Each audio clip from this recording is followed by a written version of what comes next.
네, 안녕하십니까. 오늘 이 방송을 촬영하는 날이 7월 25일입니다. 아주 더운 시즌이 이제 뭐 더위가 피크에 올랐습니다. 무덥지만은 뭐 우리 공부 열심히 하고 또 가을을 준비한다는 그런 생각으로 하루를 지내면 될 것 같습니다. 오늘은 그 지난 시간에 이어서 트럼프의 그 세계 전략 넘버 2를 이제 하도록 하겠습니다. 이미 말씀드렸습니다만은 사실은 제가 한 번에 끝낼 수 있다고 생각을 했는데 지난 시간 방송을 다 촬영을 하고 나니까 이거 몇 마디를 못했구나 하는 그런 그 아쉬움이 있어서 더 하기로 이제 그때 생각을 했었습니다. 제가 그때 그 해야 되는 말을 하나 까먹은 것 중에 하나를 지금 먼저 말씀을 드린다면은 그 대통령 선거 하는 기간 동안 트럼프 그때 후보죠. 트럼프 후보가 그 푸틴하고 좀 이렇게 뭐 좀 잘 지내는 거 비슷한 그런 분위기가 도니까 미국 사람들이 물어봤습니다. 왜 트럼프 당신은 푸틴하고 그렇게 그 잘 지내느냐라고 얘기를 했더니 대답한 것이 정말로 그 놀랍고도 국제정치학적으로 100% 맞는 대답을 했습니다. 그때 트럼프 후보가 대답하기를 그러면은 시진핑하고 푸틴하고 둘이 잘 지내도록 놔두란 말이냐라고 얘기를 했습니다. 원래 국제 정치라는 것은 그 자기 적수가 있죠. 적수가 있고 그 적수가 다른 뭐 적들이 많이 있는데 그 적들이 서로 합쳐서 잘 지내는 것을 막는 거, 이것이 국제 정치의 본질입니다. 그러니까 미국은 러시아도 적이고 중국도 적이고 두 나라를 다 적국으로 놓는다는 것은 그는 하책 중에 하책이 되는 것이죠. 그래서 그 국제 정치에서는 좋은 나라, 이쁜 나라를 가지고 분석을 하면은 분석이 되지가 않습니다. 국제 정치는 좋은 나라, 이쁜 나라가 아니라 좋은 나라, 미운 나라, 이쁜 나라 이렇게 구분하는 것이 아니라 무서운 나라, 무섭지 않은 나라라고 생각을 하고서 이제 전략을 짜는 것이 맞죠. 바로 이런 얘기를 오늘 마저 해드리도록 하겠습니다. 예, 그 앞서서 지금 뭐 북한 핵 문제에 진전이 있다고 보는 사람들도 있고 또 없다고 보는 사람들도 있습니다. 진전이 있다는 것은 북한이 뭐 이렇게 진전이 있다고 얘기를 하는 것이 아니라 미국이 자신의 이 기술을 가지고서 북한이 뭐 하고 있는 것을 이렇게 살펴보는 것이죠. 최근에 의미 있는 그리고 이제 북한이 비핵화 쪽으로 나가는 그런 이 사건들이 한두 가지 발생을 했습니다. 그래서 그것을 오늘 말씀을 드리고요. 그다음에 그 미국 국내 정치를 우리가 좀 잘 알아야지 지금 트럼프 대통령이 하는 그 정책을 이해할 수가 있는데, 지금 미국의 많은 그 주류 언론이라든가 또는 기성 정치인들이 트럼프를 상당히 몰아붙이고 있죠. 이걸 알기 위해서 우리가 미국 상황에 대해서 잠깐 얘기를 하도록 하겠습니다. 그리고 이제 지금 이 자금 진행되는 일이 국제 정치에서 항상 있던 일인데 국제 질서가 재편되는 상황이라고 저는 보고 있습니다.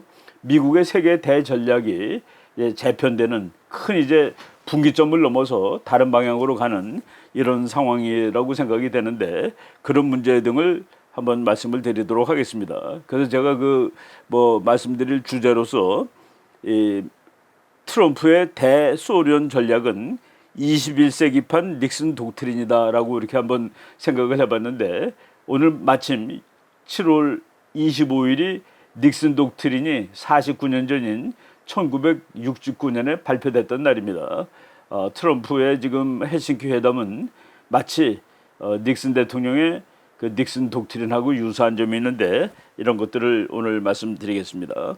먼저 그 북한 핵 문제에 진전이 있느냐를 잠깐 보는데, 지금 북한이 그 동창리라는 데에서 대륙간 탄도미사일을 발사하던 곳입니다. 북한은 인공위성이라고 쏘는 그 미사일도 사실은 미사일이죠. 근데 북한 사람들은 그것을 인공위성이라고 우겨댔습니다. 이걸 쏘던 데가 그 동창리인데 서해라고도 얘기를 하죠.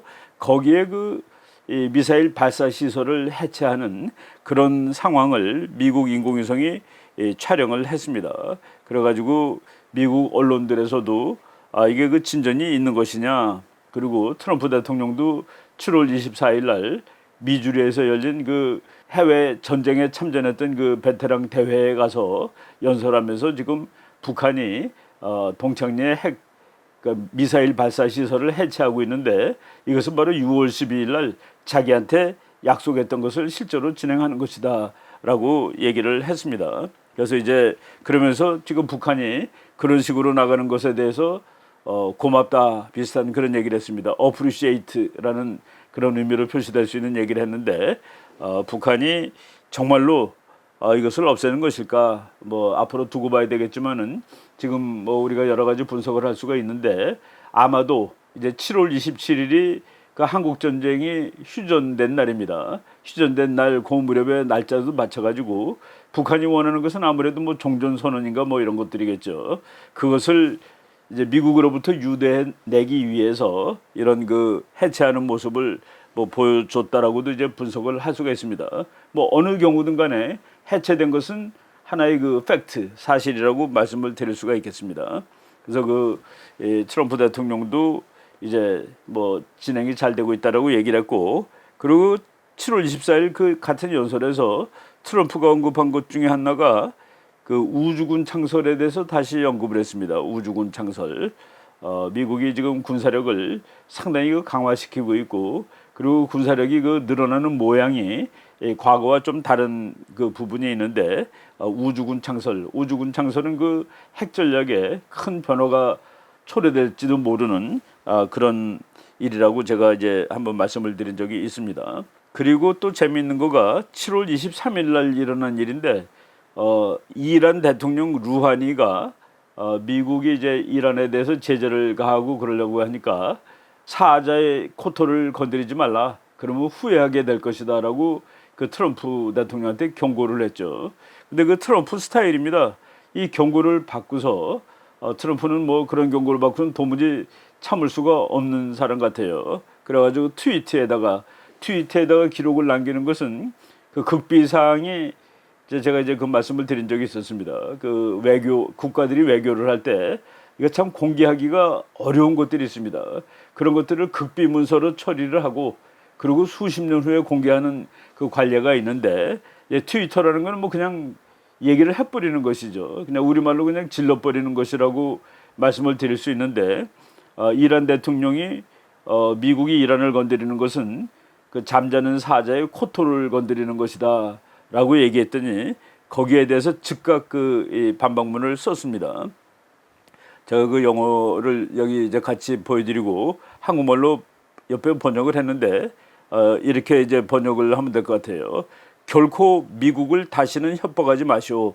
그렇지 않을 경우 당신은 역사상 유례없는 혹독한 처벌을 받게 될 것이오. 우리나라는 더 이상 당신의 미친 듯한 폭력과 죽음의 언어를 인내할 수 있는 나라가 아니오. 조심하시오. 거의 그 깡패들이 서로 문장 주고받는 것 같아요. 이제 미국은 과거와 같이 다른 나라들이 뭐 욕하고 못살게 굴어도 그냥 멍청하게 가만히 있는 나라가 아니다. 더 이상 당신의 미친 듯한 폭력과 죽음의 언어를 인내할 수 있는 나라가 아니오. 조심하시오. 라는 그런 그 트윗을 보낸 것이 이제 나왔더군요. 그리고 또 조금 이것도 의미 있는 일인데 그 주한미군 사령관이 그 흑인 빈센트 브룩스라는 대장입니다. 이제 뭐 임기가 이제 많이 지나가지고 곧 뭐 한국을 떠날 것 같지만은 이 사람이 그 아무래도 주한미군 사령관이니까 북한의 그 군사에 관한 그런 정보를 뭐 누구보다도 많이 가지고 있는 사람이라고 봐야 되겠죠. 이 사람이 미국 그 콜로라도 가면 아스펜이라는 아주 그 조그만 도시가 있는데 정말 그 아름다운 도시입니다. 여기는 뭐 스키장 이런 것도 유명하지만은 유명한 이유가 수많은 그 학자들이 모여서 그 세미나 또는 뭐 토론회를 할 때 그 아스펜에서 이제 많이 하죠. 저도 뭐 한번 지나가 본 일이 있었는데 그 아스펜에서 열린 하나의 그 안보 포럼, 아스펜 시큐리티 포럼에 가서 그 연설을 했는데 거기서 김정은이에 대해서 이거는 뭐 좀 놀라울 정도로 김정은이를 지지하는 그런 발언을 했더라고요. A top U.S. military official called North Korean leader Kim Jong-un a man of his word. 뭡니까? 미국의 아주 고위급 고위급 장교가 북한의 지도자 김정은이를 a man of his word, 약속을 지키는 사람 그런 뜻입니다. 자기 말을 지키는 사람이 man of his word라고 하는데 약속을 지키는 사람이라고 얘기를 했다. 그래서 평양이 지금 보이는 모습이 미국이 그 원하던 그쪽 모습으로 가는 거 아니냐. 그래서 평양 have signaled a change in direction, perhaps a change in calculus that we had been looking for. 우리가 원하던 방향으로 북한이 물론 계산을 한 것이죠. 북한이 계산을 하고 그리고 미국이 원했던 방향으로 지금 나가는 것 같다라는 말도 했습니다. 이런 그 상황이 있고 지금 여러분들이 지금 제가 그 신문에들 다 나고 또 뭐 여러 자료로 볼 수 있는 그 지금 그 동창리 발사 시설에 관한 미국 인공위성 사진입니다. 2018년 7월 22일 날 찍은 사진인데 이 사진을 보면은 지금 그 뭐 발사대 같은 것을 해체하고 있는 그런 모습이 나옵니다. 그래갖고 그 보이스 오브 아메리카에서도 북한이 그러니까 dismantling key part of launch site, key part라는 거는 주요한 부품이라는 뜻이 되겠죠. 발사대의 그 중요한 부분을 지금 해체하고 있다라고 이렇게 지금 발표를 하고 있습니다. 그리고 또 하나 그 특이할 사항이 7월 24일 날 일어난 일인데 미국 상하원 이제 종합으로 합동 우리가 상원 따로 하원 따로 했다고 이미 소개를 했습니다만은 상하원이 주한미군은 22,000명 이하로 감축할 수 없다라는 얘기를 우리가 했었죠. 이것을 최종 합의를 해가지고 문건을 만들었습니다. 법안을 만들어가지고 이제 이 법안에 따르면 의회는 주한미군 감축이 동맹국들의 안보를 심각하게 약화하지 않고 한국 및 일본과 협의를 거쳤다고 미국 국방부 장관이 확인하는 경우를 제외하고는 주한미군 병력을 22,000명 이하로 감축하기 위한 예산 편성을 제한하도록 했다. 주한미군이 줄어드는 것도 다 예산이 드는 일입니다. 그러니까 미군이 뭐 모든 미군의 움직임이 다 국회에서 예산을 요청을 하고 그 예산을 받아서 하는 일인데 22,000명 이하로 감축하기 위해서 예산안을 편성해서 내지 못하게 만들었죠. 이제 양원 그 본회의에서 이제 그 종합이 된 겁니다. 그래서 트럼프 대통령이 여기다 사인을 한다고 그럽니다. 사인을 하게 되면 이제 그 법안이 발효하는 이런 상황이 됐는데 이것도 그 지금 주한미군 문제하고 북한 핵 문제하고 이제 겹쳐서 가는데 이것이 북한이 핵을 없애면은 주한미군을 뭐 줄인다거나 이런 것을 못하게 이렇게 막아놓은 것이죠. 그리고 제가 그 다른 경로로도 여러 가지 그 자료를 봤는데 이 지금 북한이 미사일 발사장을 해체했음에도 불구하고 미국은 이제 거기에 대해서 상당히 그 조심스러운 낙관론이라고 얘기할 수 있을 것 같습니다. 미국 의회에서 존 케네디라는 공화당 상원의원이 이것은 베이비 스텝에 불과하다. 베이비 스텝. 그러니까 뭐 겨우 그냥 아이가 뭐 띠뚱거리면서 한 발짝 나간 것밖에 안 되는 거예요. 그리고 지금 그 석유라든가 이런 것들이 제재가 잘 되고 있지 않은 것 같다라는 그런 얘기도 했습니다.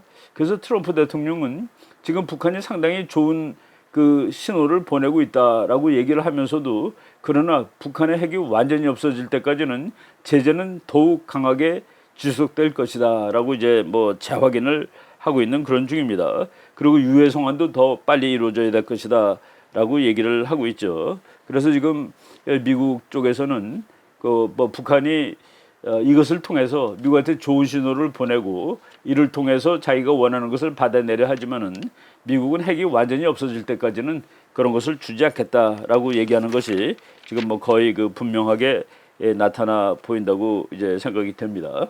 예. 그리고 또 하나 그 아주 의미 있는 이거는 뭐 미국의 세계 전략하고 관계가 있는 것이고 미국의 대러시아 전략하고 관계가 있는 얘기인데 폴란드 정부가 미군이 영구 주둔해 줬으면 좋겠다라고 요구를 했습니다. 미군이 폴란드에 그 훈련하러 들어가 가지고 이제 서로 교환 그러니까 영구 주둔을 한 것은 아니고 뭐 몇 개월 이상 훈련을 하고 한 부대가 훈련을 마치고 나오면은 다른 부대가 가서 또 훈련하고 뭐 이런 경우는 시작된 지가 이제 얼마 됐습니다. 이렇게 오래된 일은 아니지만은 그런데 폴란드 정부가 미군이 아예 그냥 붙박이로 폴란드에 와서 영구 주둔을 해줬으면 좋겠다라고 얘기했고 미국 국방부는 이제 긍정적으로 검토하겠다라고 얘기를 하고 있습니다. 폴란드에 만약 미군이 주둔하는 일이 지금 2018년의 일이 아니라 1980년대 일이라서면 이건 3차 대전감입니다. 소련이 뭐 죽어도 참을 수 없는 바로 자기 코앞에 미군이 들어오는 일이죠. 그래서 우리가 이제 지금 세상이 옛날 그 냉전 시대하고는 완전히 변했다라는 것을 궁극적으로 이제 아주 극명하게 보여주는 사건입니다.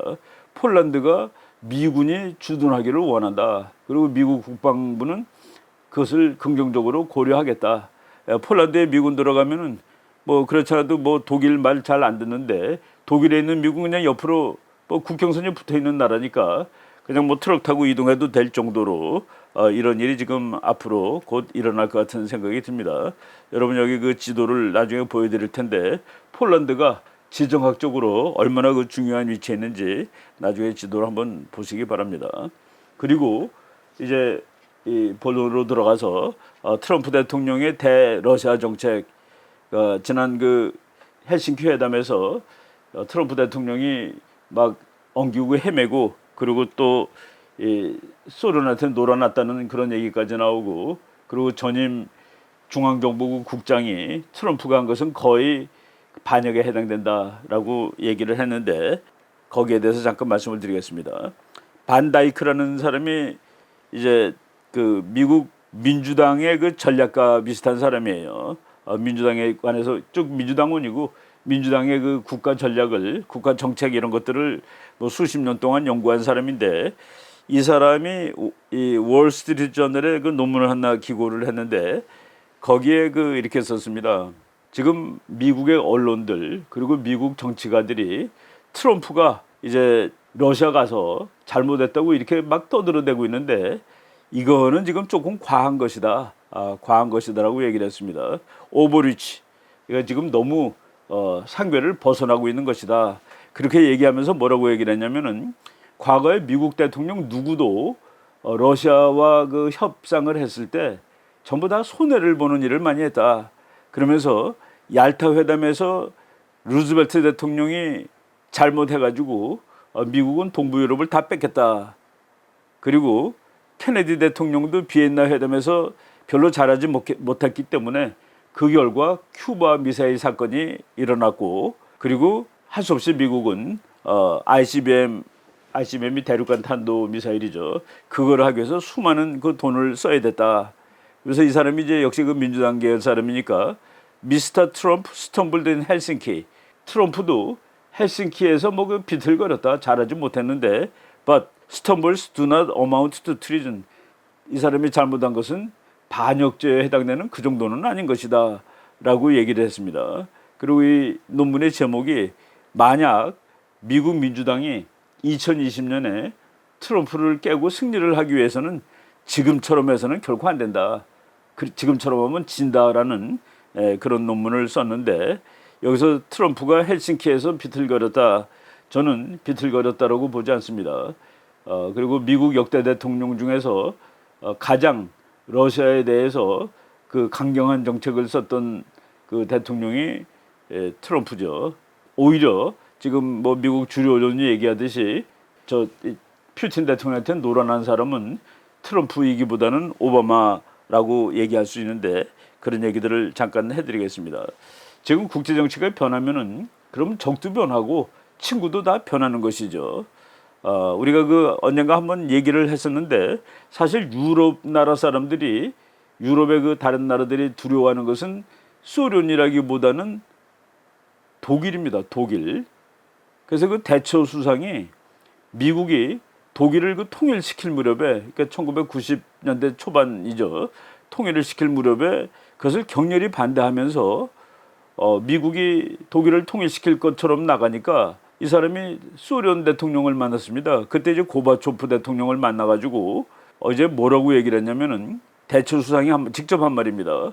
우리는 독일 통일을 원하지 않는다.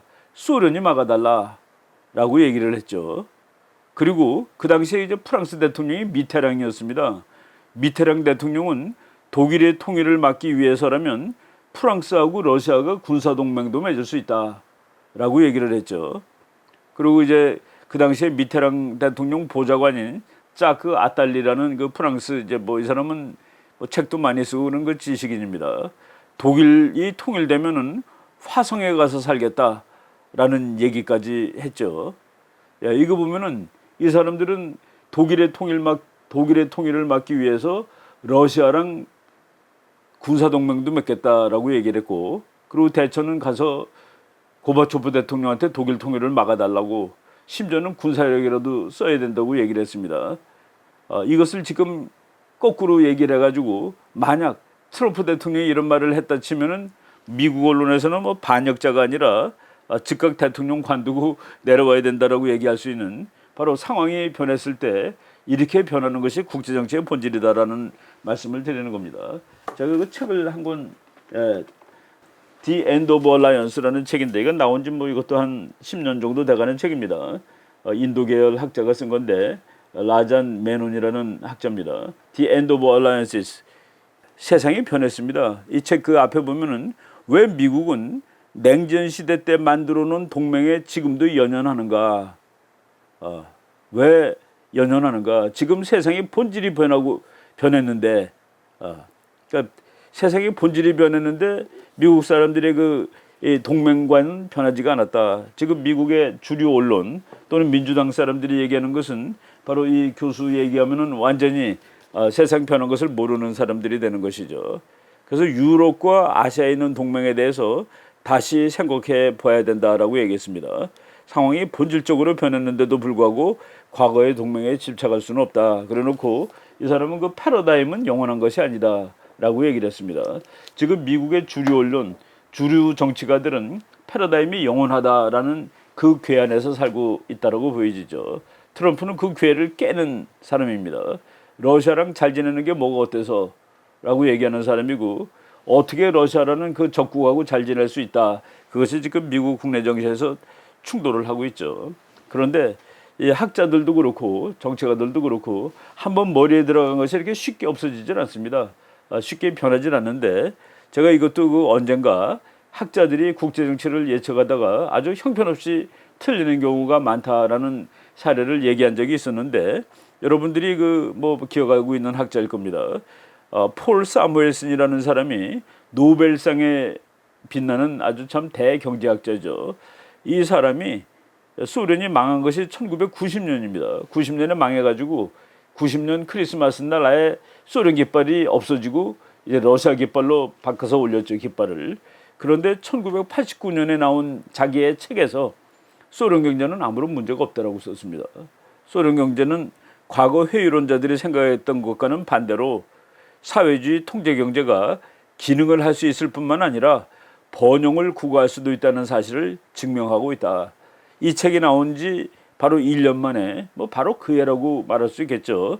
이 소련이 망했습니다. 그런데 지금 몇 년 됐습니까? 소련이 망한 지 지금 거의 1990년에 이제 러시아가 생겼으니까, 그러고 나서 이제 30년 가까이 돼가는데 28년째 되는 것이죠. 지금 2018년이니까. 그런데 아직도 미국하고 소련이 냉전을 벌이는 상대방이라고 이제 미국 주요 언론, 미국 정치가들이 얘기를 하는 겁니다. 재미있는 논문이 지금 나왔습니다. 헤릭 카자니스, 이 사람도 젊은 사람인데 제가 한번 이 사람의 논문을 비판한 적이 있었습니다. 지난번에 그 미국이 북한은 결국 핵을 없애지 않고 미국이 할 수 있는 옵션이 별로 없다. 옵션이 3가지 있지만은 3가지가 다 뭐, 그래서 내가 폭격도 못하고 북한은 핵을 만들 것이고 인정할 수도 없고 뭐 이렇게 쓴 논문이라서 제가 한번 이 방송에서 논문을 그렇게 쓰면 어떡하냐고 비평을 한 적이 있었습니다. 근데 이 사람이 그 헬싱키 회담이 있는 날 조그만 논문을 썼는데 수필이죠. 아주 재밌습니다. 제목이 뭐냐면은 The Coming American Russian Alliance Against China. 앞으로 다가오는 중국을 견제하기 위한 미국과 러시아의 동맹. 제목이 미국과 러시아가 힘을 합해서 동맹을 만들어 가지고 견제한다라는 거고, 부제가 Why not? 왜 그럴 가능성이 없겠느냐? A rising power challenging the international order can make even sworn enemies into bad fellows. 한 나라가 지금 막 일어나고 있습니다. 그래서 국제 질서를 지금 흔들고 있어요. 이럴 때에는 정말 그 원수 같은 나라끼리라도 힘을 합치는 것이다. 그래서 중국을 견제하기 위해서 미국과 러시아가 동맹을 맺는 것은 능히 생각할 수 있는 일이다. 국제정치에서 동맹 뭐 이런 거는 언제든지 바뀌죠. 제가 이제 항상 얘기하는 것이 동맹이라는 것은 적이 같은 나라가 맺는 것입니다. 친구들이 맺는 것이 아니에요. 적이 같은 나라가 맺는데 2차 대전할 때 이 독일이 히틀러 나치스 정말 힘도 강하고 무서운 나라였습니다. 그래서 미국이 그 당시에 소련이죠. 동맹을 맺어가지고 2차 대전을 함께 했습니다. 미국이 소련한테 얼마나 많은 무기를 대줬는지 그 당시에 기록을 보면은 미국 무기 가지고 소련이 싸워서 독일을 격파했다라고 말할 수도 있을 정도로 왜 둘이 서로 친해서가 아닙니다.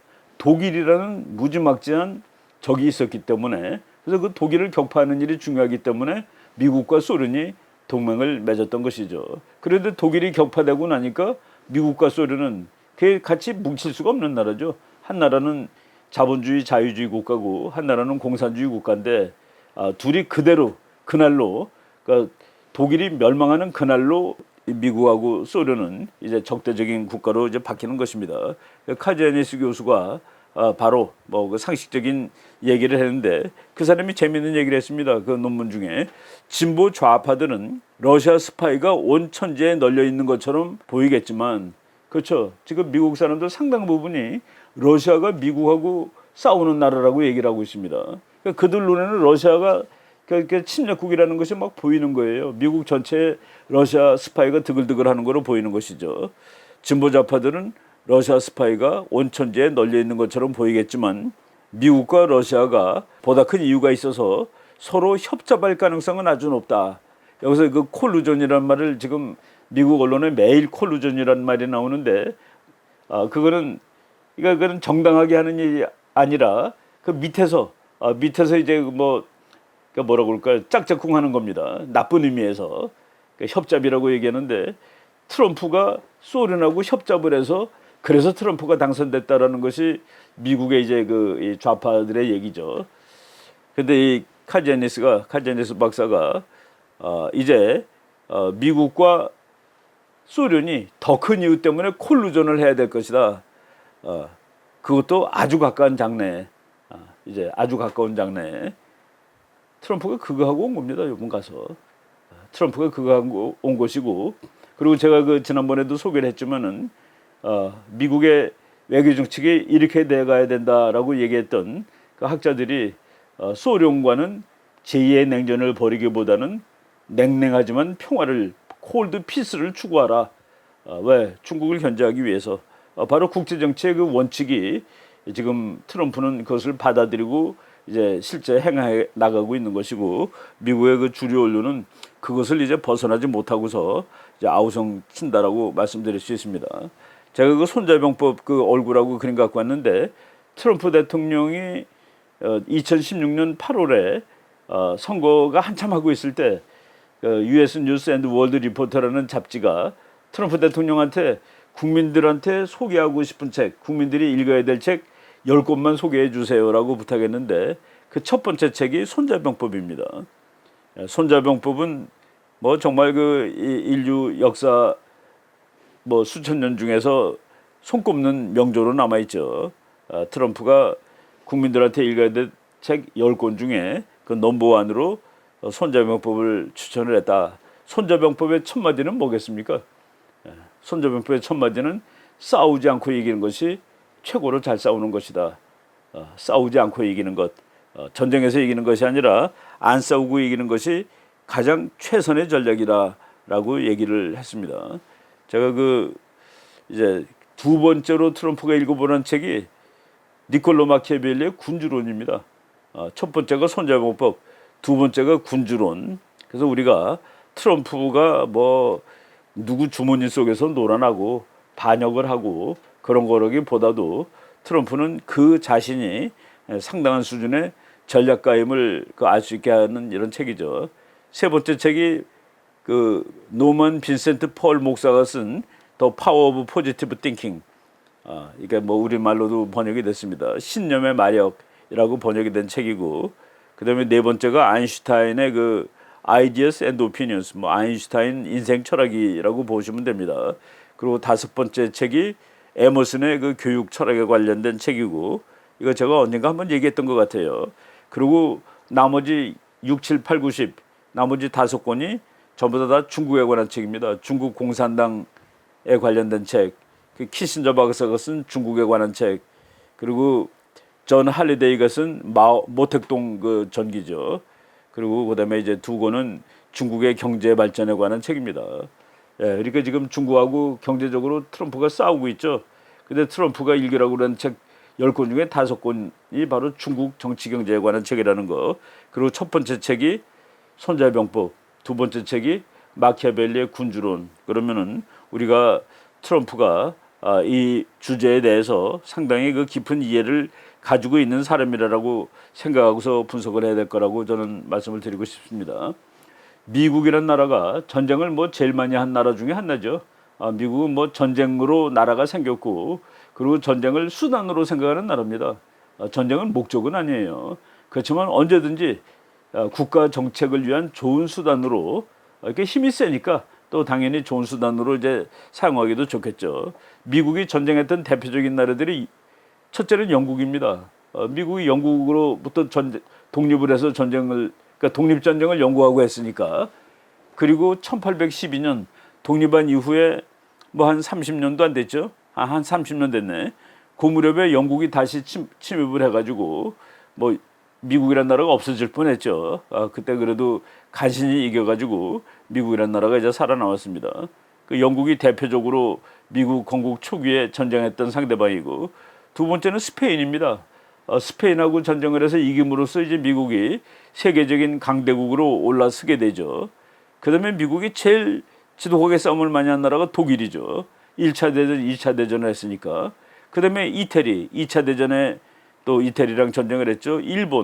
일본하고는 뭐 거의 뭐 미국이 1940 진주만 폭격 당한 이후부터 가장 이 잔인한 전쟁을 일본하고 했다고 볼 수 있습니다. 그 다음에 소련하고 중국하고 한국 전쟁에서 이제 또 맞붙었죠, 미국이. 그리고 소련하고 냉전을 수십 년 동안 벌였습니다.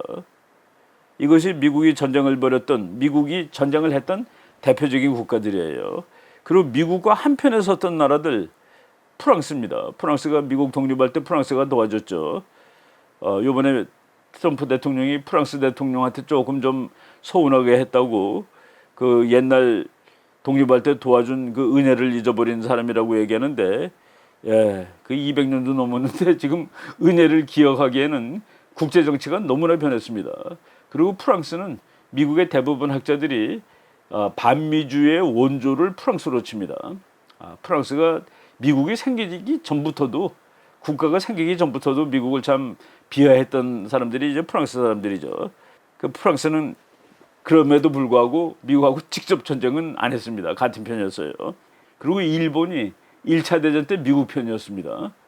그리고 소련이 2차 대전 때 미국 편이었고, 영국은 미국이 독립할 때 하고 1812년 빼놓고서는 모든 전쟁을 미국하고 같이 했죠. 그리고 중국이 2차 대전 때 미국 편이었습니다. 한국 전쟁 때는 이제 같이 서로 맞상대한 나라지만은. 그리고 호주, 이 나라는 뭐 영원히 미국 편이죠. 예, 그래서 우리가 이 상황을 보면은 국제 정치는 끊임없이 변하는 것이다. 친구와 적도 끊임없이 변한다. 국제 정치는 영원한 적도 영원한 친구도 없다. 예, 영원한 적도 영원한 친구도 없다. 우리가 이 말을 국제 정치 조금 공부한 사람은 전부 다 얘기를 합니다.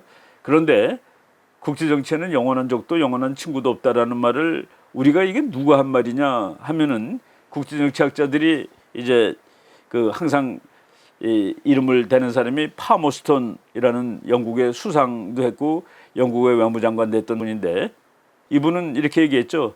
영국은 영원한 동맹도 영원한 적국도 없다. 영원한 국가 이익이 있을 뿐이다. 라고 얘기를 했습니다. 그런데 이 말을 왜 로드 파머스턴이 이 말을 한 거라고 돼 있는지는 저는 잘 모르겠습니다. 국제정치학 교과서를 읽어보면은 국가들 사이에는 영원한 적도 영원한 친구도 없다.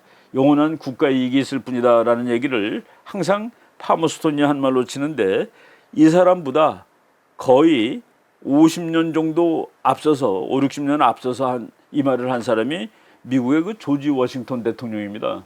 조지 워싱턴 대통령이 1796년에 대통령을 이제 뭐 국민들은 자꾸 더 하라고 그랬죠. 근데 2번 하고 그때는 법적으로 더 할 수도 있었습니다. 이제 임기가 제한이 없었기 때문에. 그런데 2번 하고 나가면서 이제 그것도 고별 연설을 일부러 일찍 했습니다. 그냥 정말 관두고 나가려고. 거기에 나온 말이 이런 말이 있어요. 특정 국가들에 대해서 지속적이고 완고한 혐오감을 갖는 한편 다른 나라들에 대해서는 열정적인 애착심을 갖는 태도를 배제하여야 한다. 어떤 나라는 그냥 너무나도 좋아요. 그리고 어떤 나라는 그냥 뭐 영원히 적. 이런 태도를 배제해야 한다. 그러한 감정 대신에 모든 나라들에 대해 공평하고 우호적인 태도를 지녀야 한다는 점이 무엇보다도 중요하다. 모든 나라는 공평하고 우호적으로 대해라. 다른 나라에 대해서 끊임없는 혐오감이나 상습적인 호감을 갖는 국가는 어떤 면에서 볼 때 노예 국가나 다름없다. 그러니까 영원한 적이 있고 영원한 친구가 있는 나라는 노예 국가라는 얘기입니다. 그러한 국가는 적개심의 노예이든 혹은 애착심의 노예이든 간에 자국의 의무와 이익으로부터 자국민들을 오도하게 되는 것이다. 조지 워싱턴 대통령이 1796년에 고별연설에서 한 말인데 이 선조의 교훈을 그대로 따라가는 사람은 트럼프입니다. 그리고 이것을 따라간다고 동맹을 험악하게 대하고 적국을 친하게 대하는 트럼프는 반역자라고 얘기하는 것은 지금 미국 민주당 그리고 미국의 기성 권력 그것을 영어로 우리가 총칭해서 딥스테이트라고 얘기합니다. 미국의 언론 바로 이런 상황을 우리가 한번 먼저 보는데 미국이란 나라는 그래도 그동안에 이 조지 워싱턴의 금원이라고는 금원이겠죠. 그 자기 후세들을 위한 교훈입니다. 그것을 얼마나 정확히 잘 따라갔는지를 우리나라와의 경우에서 한번 보겠습니다. 1953년 한국하고 미국이 방위조약을 맺었죠. 한미 방위 동맹입니다. 제가 이것도 이제 앞서서 이미 한번 한미 동맹에 대해서 이 강의를 한 적이 있었는데 한미 상호 방위조약 제6조에 보면은 본조약은 무기한으로 유효하다라고 되어 있습니다. 그런데 그 점 딱 찍고 그 다음에 무슨 접속사가 없어요. 그러나 그러므로 이런 말이 없이 어느 당사국이든 타 당사국에 통과한 후 1년 후에 본조약을 종지시킬 수 있다. 그러니까 이 조약은 영원히 가야 되는데 영원히 가야 된다라고 딱 한마디 해놓고 그 다음에 어느 상대방이든지 이제 관둡시다 그러고 얘기를 하면은 1년 후에 관두게 돼 있다는 얘기입니다. 영어로는 이렇게 돼 있죠. This treaty shall remain in force indefinitely. indefinite하게. 그러니까 끝이 없어요. 좀 딱 지고 either party may terminate it 1 year after notice has been given to the other party. 그러니까 한쪽이 뭐 무슨 이유인지 따지고 뭐 토론하고 그러는 게 아닙니다. 우리나라가 또는 미국이 야 이게 고민합시다라고 상대방에 통보하면 1년 후에 끝난다. 이걸 우리가 한국 정부가 이거 좀 빼달라고 뭐 시간 끌고 그래가지고 53년 10월 1일 날 워싱턴에서 이제 조인이 됐는데 이거 비준을 한국 국회에서 늦게 하는 바람에 54년 11월 18일부터 1년 1개월 후에 이제 효력을 발휘하게 됐는데 바로 국제정치에는 영원한 동맹이 없다라는 것을 한미방위조약 6조가 그대로 이렇게 표현하고 있습니다. 또 뭐 최근에도 그런 일이 있었죠. 박근혜 대통령 있을 때 미국하고 한국이 주한미군 전시작전 통제권을 이제 뭐 계속 미국으로부터 한국이 받아오기로 돼 있었는데 그거를 2020년대로 이제 연기하자 그랬는데 우리가 한국 쪽에서는 그 뒤를 날짜를 정하지 않고 연기하자고 그랬는데 미국이 2020년대에 그 조건이 좋아졌을 때 해가지고 무조건 영원히 가지 않는다라는 그런 문구를 삽입한 것을 우리가 다 볼 수가 있습니다. 국가안보의 기본 원리죠. 이런 거는 그러니까 영원한 친구, 영원한 뭐 적을 따지는 것이 아니라 어느 나라가 무서운 나라냐. 그리고 그 무서운 나라는 언제든지 나를 위협할 수 있기 때문에 그런 나라로부터는 무서움을 줄이는 모든 노력 이것이 국가 안보입니다. 그래서 미운 나라랑 싸우는 것이 국가 안보가 아니에요. 힘센 나라, 그래서 무서운 나라로부터의 닥쳐오는 위험에 대비하는 것이 국가 안보입니다. 우리가 무서워해야 될 상대방은 누구일까? 한국 같은 경우에 가까이 있는 강대국 중에서 힘이 제일 강한 나라, 우리나라랑 가까이 있는 나라, 먼 나라는 지리적으로 뭐 위협이 되지 않죠. 가까이 있는 강대국 중에서 힘이 제일 강한 나라. 그리고 최근에 그 이론에 의하면은 그 나라가 민주주의 국가면 빼줍니다. 그 나라가 독재 국가면 바로 그 나라가 우리의 적입니다. 우리가 적으로 생각해야 될 나라가 되는 것이죠. 예. 미국은 무서운 나라, 독일을 제압하기 위해 미운 나라인 소련과 손잡았다. 소련 역시 독일이 무서워서 미국과 동맹을 맺었었다. 이게 2차 대전 때 얘기입니다. 예.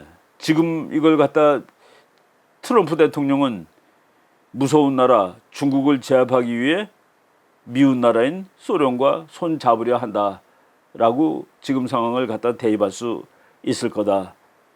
그리고 소련 역시 중국이 무서워서 점점 막 커지고 있는 중국이 무서워서 미국과 손잡을 생각이 있는 것 같다. 뭐 이런 것이죠. 이렇게 얘기할 수 있습니다. 그런데 여기서 이제 그러면 한번 실제 힘을 분석을 해보겠습니다. 러시아가 과연 미국과 한번 그 크게 맞짱을 뜰 수 있는 그런 나라냐? 사실 러시아가 힘이 셀 때 1970년대 그 미국에서 나온 보고서를 보면은 제가 이제 읽은 보고서 중에는 미국하고 러시아가 바다에서 전쟁을 할 경우에 미국이 질 것이라는 그런 보고서들이 많이 나왔었습니다. 그 정도로 러시아는 강했었죠. 그리고 러시아의 과학은 미국보다 하나도 뒤처지지 않았고, 그리고 러시아의 그 군사력은 미국보다 하나도 뒤처지지 않았습니다. 나중에 러시아가 이제 무너진 다음에, 소련이 무너진 다음에 보니까 이 나라가 그 역시 경제가 미국하고는 대적할 수가 없었구나 하는 사실은 이제 밝혀졌습니다만은, 군사력이라든가 과학 분야에서 소련은 미국한테 지기는커녕 오히려 이길 수 있는 그런 적수였었다는 얘기입니다. 그런데 지금 힘을 분석해 봤을 때 러시아는 지금도 미국의 적수냐? 적일 수 있어요. 적입니다. 에니미예요. 근데 적수라는 것은 에니미 이상입니다. 그러니까 라이벌이 돼야 되는 것이죠. 그냥 단순하게 그 마음에 안 들고 그리고 이제 성가시고 싸매야 되는 나라가 아니라 직접 자기를 위협할 수 있는 그런 나라를 이제 적수라고 얘기를 하는데, 러시아는 미국의 적수는 이미 아니지 않겠느냐라고 보여집니다. 제가 여기 그 각국 GDP 통계학을 갖고 왔는데 2016년 기준으로 미국은 18조 6천억입니다. 중국은 11조 2천억, 일본은 4조 9천억, 러시아 1조 2,800억, 그리고 한국은 1조 4천억. 지난 시간에도 얘기했죠. 한국이 러시아보다 GDP가 더 많은 나라라고. 그러니까 경제력으로 보면은 대한민국보다도 약한 러시아를 아직도 미국하고 제2의 냉전을 벌일 수 있다라고 분석하는 것이 국제정책적으로 맞는 얘기냐 하는데, 저는 의문을 제기하고 이것은 그 말이 되지 않는다라고 보는 겁니다. 그리고 국력의 다이나믹스를 또 뭐 이것도 제가 잠깐 소개를 했었지만 이미 러시아는 지금 국력이 쭉쭉 줄어들고 있는 나라입니다. 2014년에 2조가 넘던 러시아의 GDP가 2016년에는 1조 2,678억. 그래서 3년 사이에, 뭐 3년도 아니네요. 2014년에서부터 2016년 사이에 무려 37.6%가 줄어든 나라입니다. GDP가 줄어들고 있고, 지난 시간에 말씀드렸듯이 국민의 평균 수명이 줄어들고 있고 국민의 숫자가 줄어들고 있는 나라입니다. 그래서 지금 1억 4천만, 1억 5천만 그 사이인데 1년에 50만 명씩 인구가 주는 나라, 이런 나라에 대해서 우리가 그런 나라를 미국과, 지금 미국은 뭐 번영하고 있죠. 석유 터지고 또 지금 뭐 일자리 많아지고, 트럼프가 대통령이 당선된 후에 1년 동안 보니까 주가 총액만 7조 8천억이 늘었다고 그럽니다. 7조 8천억이면 어떻게 되는 겁니까? 러시아 GDP가 1조 3천억인데 미국 주가가 7조 8천억이 그동안 늘었다? 소련이 한 대개 한꺼번에 생긴 것이죠. 대여섯 개가. 이거를 냉전할 나라라고 우겨대는 그런 것이 지금 미국의 주요 언론입니다. 2017년도 이게 이제 가장 최근의 GDP 자료인데 여기에서 보면은 어느 경우는 한국보다 조금 앞섰다고 나오는 것도 있습니다. 왜냐하면은 그동안에 석유값이 조금 올랐기 때문에 러시아의 GDP가 이제 석유값이 오르면 오르죠. 그래서 어느 자료는 월드뱅크 자료인 거 보니까 한국 바로 위더라고요. 제가 갖고 온 거는 그 앞에 지금 얘기한 것도 다 IMF 거기 때문에 IMF 거를 그냥 다시 한번 인용을 한다면은 2017년 미국의 GDP는 19조 3,900억입니다. 달러로 19.4조. 그 다음에 중국이 12조. 그리고 한국이 1조 5,380억. 그리고 러시아가 1조 5,270억. 아직도 한국보다 못합니다. 그래서 중국의 경제력은 이것을 계산해 보니까 2017년 현재 미국의 62%까지 따라갔습니다. 러시아는 미국의 7.9%입니다. 그러니까 미국을 100이라고 봤을 때 러시아가 8이 안 돼요. 나는 이런 나라는 경쟁 상대도 아니라고 봅니다. 그런데 냉전을 벌인다? 냉전이라는 말이 영어로는 콜드 워라고 그러는데 이거는 영어 단어로는 틀리는 말입니다. 왜냐하면 전쟁은 콜드 할 수가 없어요. 모든 전쟁은 뜨거운 전쟁, 핫 워입니다. 근데 콜드 워라는 말은 정말 그 문장력이 탁월한 그 월터 리프만이라는 아주 대기자죠. 이 사람이 만든 단어라고 이렇게 돼 있는데 두 나라가 소련과 미국이 너무나도 막강합니다. 둘 다 슈퍼파워예요. 그래서 서로 전쟁을 하면 둘이 다 죽습니다. 둘이 다 죽기 때문에 그래서 둘이 못 싸우는 거예요. 옛날 같으면 완전히 그 전쟁을 해야 되는데 그래서 둘이 싸우지 못하고 그냥 으르렁거릴 뿐이다. 그래서 그 전쟁을 콜드워라고 얘기를 했습니다. 평화는 아닌데 전쟁도 아닌 것이죠. 콜드워. 콜드워를 하기 위해서는 두 상대방이 전부 다 초강대국이래야 됩니다. 그런데 미국이 100인데 러시아가 7.9. 이걸 어떻게 초강대국이라고 이거는 말이 안 되는 얘기를 그동안 한 겁니다. 국제 정치는 힘을 분석하는 겁니다. 그런데 미국을 100, 소련은 그러면은 핵 무기가 많지 않느냐? 제가 이것도 소련은 군사력이 탁월하지 않느냐? 먼저 군사력 전체를 한번 보겠습니다. 양적 질적 측면에서 지금 미국을 따라갈 나라는 사실은 없죠. 그런데 이것도 이제 2016년 기준으로 미국이 6,045억 불이었습니다. 그때 러시아가 세계 3위인데 러시아가 589억 달러였습니다. 그래서 계산해 보니까 미국의 9.7%입니다. 9.7. 그러니까 미국이 한 달 쓸 국방비가 소련이 1년 국방비라고 보시면 되죠. 거의 한 10대 1 좀 넘습니다. 그리고 지금 금년에 미국은 이제 7천억이 넘죠. 2017년에 7천억이 넘습니다.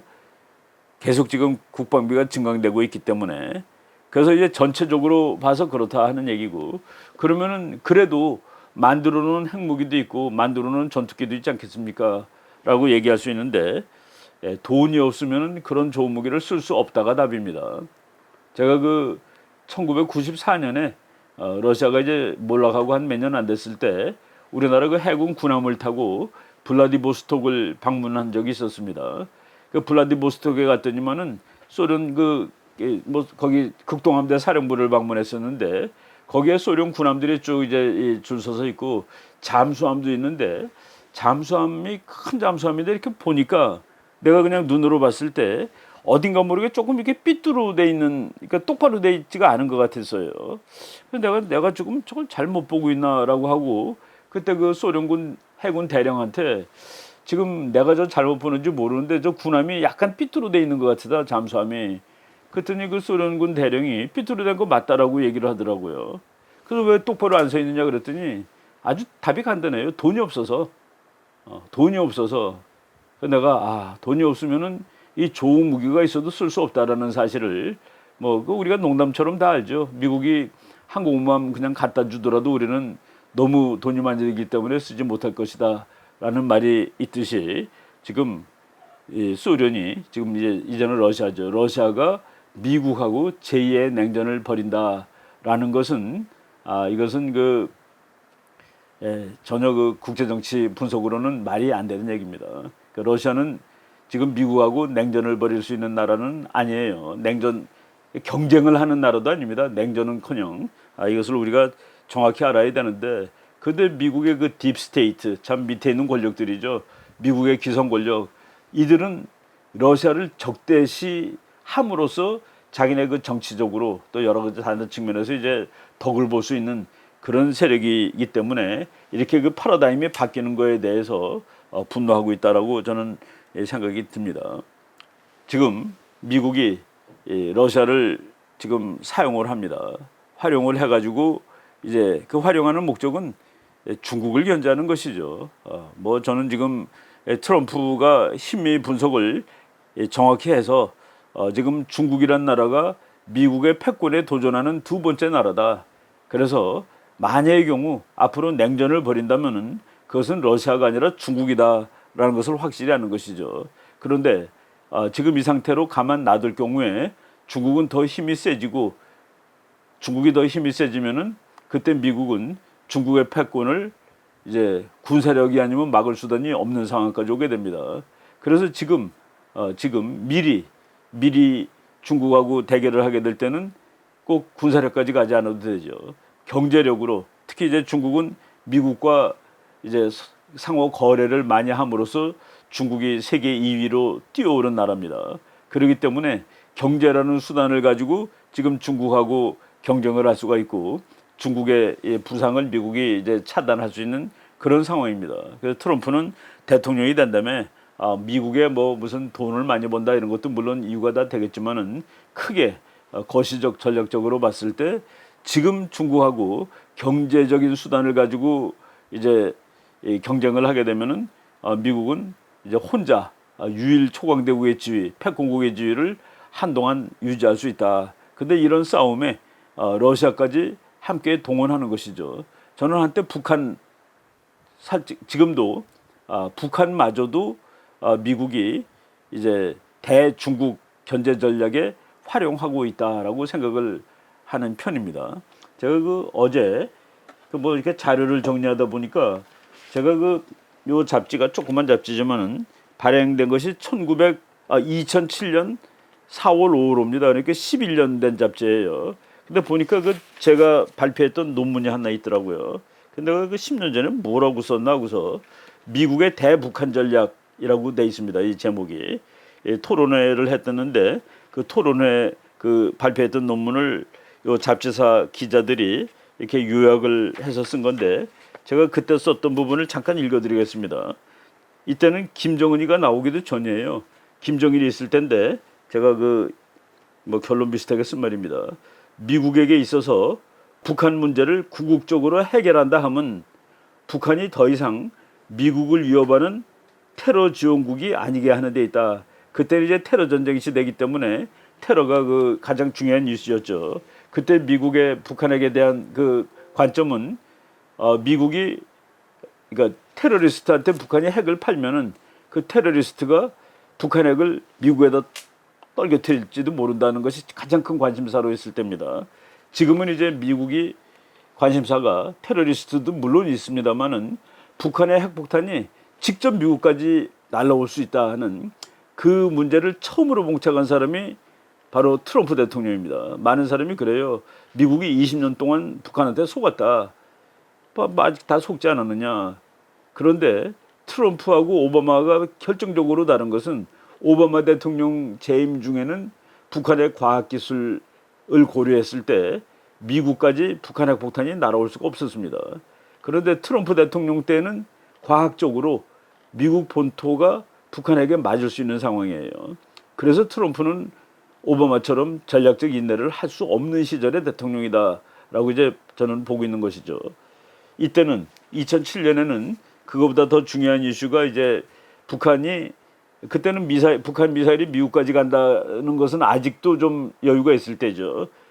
테러리스트 등어리에 북한 핵폭탄이 실려서 미국까지 간다는 그 얘기가 이제 중요할 텐데, 그때 얘기입니다. 미국에 있어서 북한 문제를 궁극적으로 해결한다 하면 북한이 더 이상 미국을 위협하는 테러 지원국이 아니게 하는 데 있다. 북한이 미국을 위협하는 테러 지원국이 아니게 하는 것 중에서 하책, 낮은 정책이에요. 낮은 정책은 북한의 핵을 제거하는 것이고, 그러니까 북한의 핵을 뭐 가서 폭격을 한다든지 해서 제거하는 겁니다. 상책, 더 좋은 정책이죠. 상책은 북한을 미국 편으로 만드는 일이다.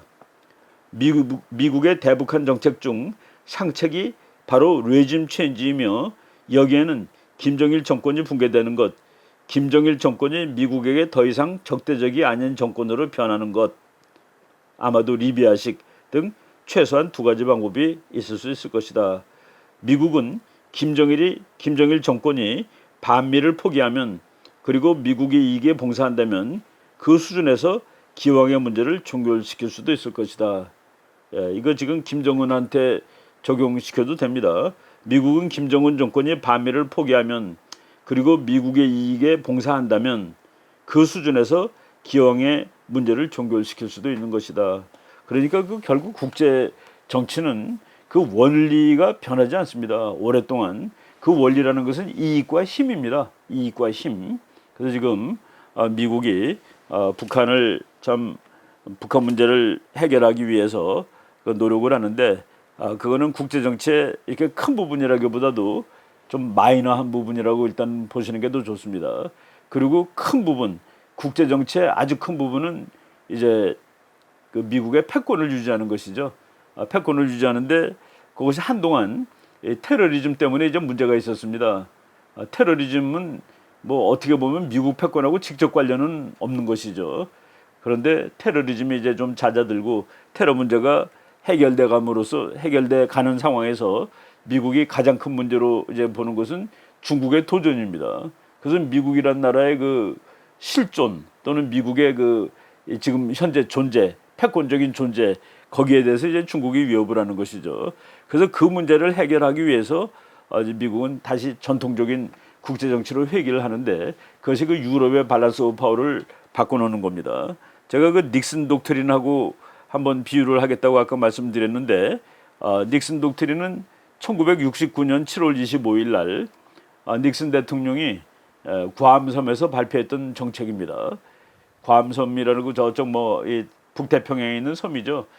바로 그날 닉슨은 기분이 대단히 좋았던 날입니다. 사실은 그 전날 그 미국이 그 아폴로 11호가 달에 갔다가 그 미국이 처음으로 이제 사람을 달에 보낸 것이죠. 그 우주선이 지구로 귀환을 했는데, 옛날에는 뭐 이렇게 그 왕복선이 없고 우주선이 지구로 들어오면은 낙하산이 탁 퍼지면서 바다로 떨어집니다.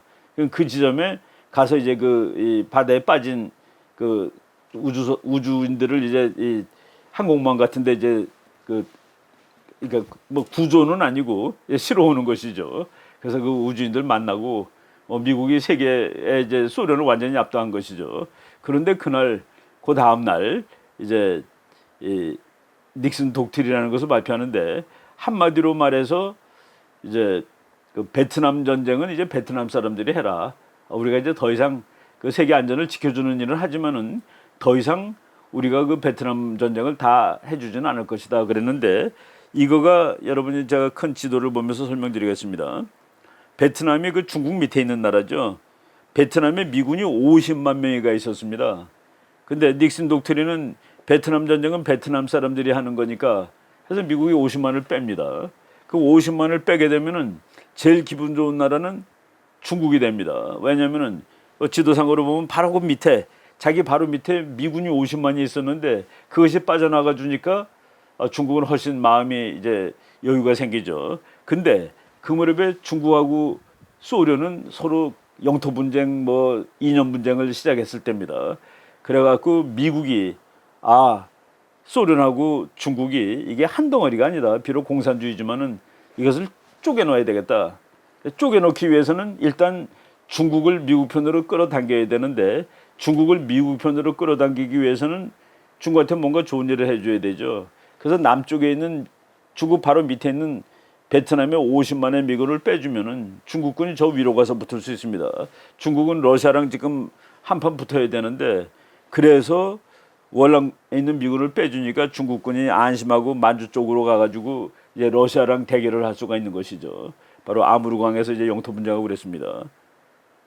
예, 러시아라는 대적을 격파하기 위해서 중소 분쟁이 일어나는 그 순간을 미국이 딱 포착을 해가지고 중국을 떼어내는 겁니다.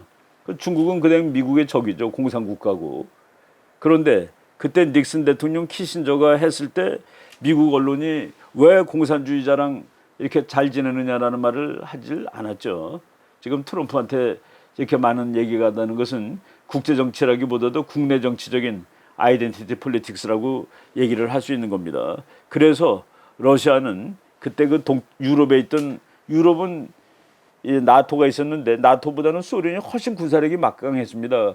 그리고 언제든지 나토가 불안했는데 중국군이 수십만 명이 바로 중소국경선에 가서 붙게 되니까 그 나토 그러니까 서부 유럽에 있던 소련군이 뭐 44개 사단이 이제 이쪽으로 왔죠. 이쪽에 왔을 때 44개 사단이 됐습니다. 중국군은 55개 사단. 그래서 거의 100사단이 그 중소국경선에 이제 포진을 하고 있었는데 그러다 보니까 유럽에 있는 소련군이 동쪽으로 빠지니까 지금 유럽에서 이제 균형이 또 회복이 되는 겁니다. 그리고 그때 이제 미국은 아시아의 바다가 위험해지는 것을 일본한테 역할을 맡겼습니다. 일본이 군사력이 좀 더 써져가지고 중국의 앞바다를 네가 또 그러니까 아시아의 방위는 아시아인의 힘으로 했으니까 베트남은 베트남 사람이 써야 되고 일본은 중국 앞바다를 자기가 막아야 되고 이런 상황이 그러니까 미국은 그 세계를 이렇게 완전히 질서를 바꿔놨죠. 그래서 공산국가인 중국과 수교도 하고 이제 가서 악수하고 친해짐으로써 더 큰 적국인 소련을 사실은 멸망을 시킨 것이죠. 그것이 21세기에는 거꾸로 된 겁니다.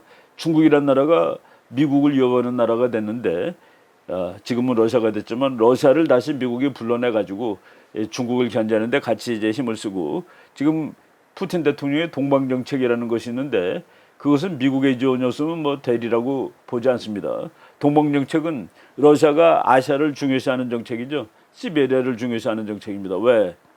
중국의 힘이 거기다 몰려 있으니까 거기서 균형을 이루어야 된다는 그런 상황입니다. 그래서 지금 저는 트럼프가 나온 이후에 트럼프의 대전략은 아마도 닉슨 독트린에 버금가는 국제 정치의 변화를 불러오는 그런 정책이 될 수 있을 것이다 라고 보는 편입니다. 예, 오늘은 뭐 요 정도까지 하고 또 이제 상황이 진전되는 대로 뭐 말씀을 계속 드리도록 하겠습니다. 예, 오늘 여기까지 하겠습니다.